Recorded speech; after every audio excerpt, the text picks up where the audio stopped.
Hello students. Today in this video we will read about A Poison Tree by William Blake. Purple line poem का text है और black line poem का meaning. So let's start. I was angry with my friend. I told my wrath did end. सो यहाँ पे author बोल रहे हैं कि आई was angry with my friend. मैं अपने फ्रेंड के साथ गुस्सा था. उनके बीच में कुछ मिसअंडरस्टैंडिंग हो गए थे जिसके बीच वजह से वो एक दूसरे से गुस्सा थे. But openly I have told him about my anger. वो खुल के अपने गुस्से के बारे में उनसे बात किया. उन्होंने शॉर्ट किया सब अपने बीच और उनका गुस्सा and my anger came to end. उनका गुस्सा एंड हो गया. I was angry with my foe. I told it not, my wrath did grow. So यहाँ पे ऑथर फॉय का मतलब है उनका एनिमी. और यहाँ पे ऑथर बोल रहे हैं कि जो मेरे एनिमी के साथ भी मेरा गुस्सा था पर मैं उसको अपने गुस्से का रीज़न नहीं बताया और ना ही उसके साथ चीज़ें शॉर्ट करने की कोशिश की जिसकी वजह से गुस्सा दिन भर दिन बढ़ते गया. And I watered it in fears night and morning with my tears. सो यहाँ पे क्या होता है ना, वो अपने दिल के अंदर एक गुस्से का सीड ऑफ एंगर अपने दिल के अंदर उसको ग्रो कर रहे थे डे बाय डे. और वो सीड को वो पानी दे रहे थे अपने फियर से. मतलब फियर इस चीज़ का था कि अगर हो सकता है वो अपना जो गुस्से के बारे में उनसे बात करे तो कहीं ना कहीं चीज़ें सब कुछ ठीक हो जाएगी.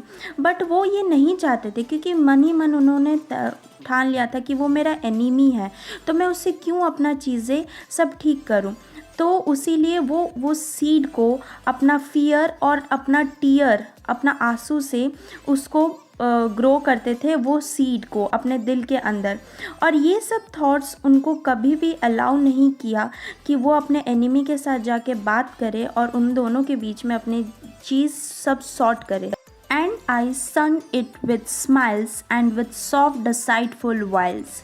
So यहाँ पे ऑथर बोल रहे हैं कि and whenever we see each other I gave him a very fake smile and gave some sunlight to the tree of anger with my fake smile. सो यहाँ पे वो जब भी एक दूसरे से मिलते थे तो ऑथर क्या करते थे, उनको फेक स्माइल देते थे. और वो फेक स्माइल के वजह से जो अपने दिल के अंदर वो एक सीड ऑफ एंगर ग्रो कर रहे थे वो सीड ऑफ एंगर को अपने फेक स्माइल के द्वारा उसको सनलाइट दे रहे थे वो पेड़ को. And I pretended to be good with him but I only know the truth. और उनसे मिलके उनसे मतलब ये एहसास दिलाते कि मैं तुम्हारे साथ बहुत अच्छे से बात कर रहा हूँ. बट उनको असलियत पता था. उनके अंदर तो एक सीड ऑफ एंगर ग्रो हो रहा था ना उसके एनिमी के खिलाफ. And it grew both day and night till it bore an apple bright. So उनके दिल के अंदर जो एक सीड ऑफ एंगर ग्रो हो रहा था वो इतना बढ़ गया दिन भर दिन. इसका मतलब है कि जो उनके एनिमी के साथ उनका जो गुस्सा था वो दिन भर दिन बढ़ते जा रहा था और उस गुस्से के वजह से एक ब्राइट एप्पल ग्रो हो गया उस पेड़ में. And my foe beheld its sign and he knew that it was mine. So मैंने पहले भी बोला था यहाँ पे फोई का मतलब एनिमी है. तो जो उनका एनिमी है ना वो जान गए थे, वो एक एप्पल का शाइन देख के वो जान गए थे कि उनके दिल में जो एप्पल ग्रो हुआ है वो मेरे लिए है. And into my garden stole when the night had veiled the pole. So यहाँ पे ऑथर बोल रहे हैं कि he entered my garden in the night when night had covered the earth with his darkness. सो वो एनिमी उनके garden में आया रात को जब रात ने अपने अर्थ को कवर कर दिया था अपने डार्कनेस से.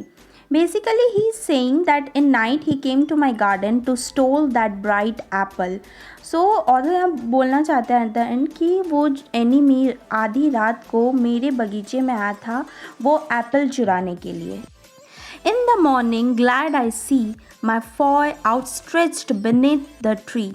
सो यहाँ पे वो बोल रहे हैं जब वो सुबह हुई वो देख के ये चीज़ देख के बहुत ज़्यादा खुश हुए थे कि उन्होंने उनके एनिमी ने पॉइज़न ट्री से पॉइज़न एप्पल खा के वो ट्री के नीचे मर गए थे. तो इसका मतलब हम ये बोल सकते हैं कि उनके अंदर जो एक गुस्से का पेड़ उग रहा था वो इतना ज़्यादा बढ़ गया था कि जो एटलीस्ट उन्हें देख के फेक स्माइल करते थे अब वो भी उन दोनों के बीच में नहीं रहा. यहाँ पे हम पोएम का समरी देखेंगे और या फिर हम लोग रिवाइज करेंगे स्टार्टिंग से एंड तक. So let's just start. I was angry with my friend and openly I talked to him about my anger, and after that my anger came to an end. सो हमने देखा था कि starting में वो अपने friend को एक बोलते हैं कि मैं अपने फ्रेंड से गुस्सा था, मैं उससे बात किया और मेरा गुस्सा ख़त्म हो गया. और बट मैं अपने दुश्मन से भी एंग्री गुस्सा था. I was also angry with my enemy and did not told him the reason behind it and it grieve against him day by day. मैं उससे भी गुस्सा था बट उसको मेरे गुस्से का रीज़न नहीं बताया. और जब चीज़ें एक दूसरे के बीच में सब ठीक नहीं हो रहा था तो मेरे दिल में उसके गुस्सा और भी बढ़ता ही गया. Like I have buried a seed of anger in my heart. जैसे कि एक सीड ऑफ एंगर मैंने अपने दिल में ही उगा लिया था. And I watered that seed of anger with my fear, because if he will know about my anger, then he will come to me and he will sort everything. और मैं वो सीड ऑफ एंगर को ना अपने डर से पानी दे रहा था. इसलिए डर रहा था ताकि मुझे डर था कि अगर मैं उसको अपने गुस्से के बारे में बताऊंगा तो कहीं वो मुझसे आके सब कुछ ठीक ना कर ले. And whenever we see each other, I gave him fake smile and gave some sunlight with my fake smile.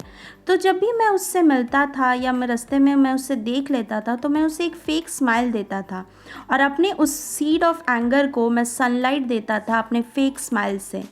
And I was pretending to be good with him. मैं उससे प्रिटेंड करता था कि मैं तुम्हारे साथ अच्छे से रहता हूँ.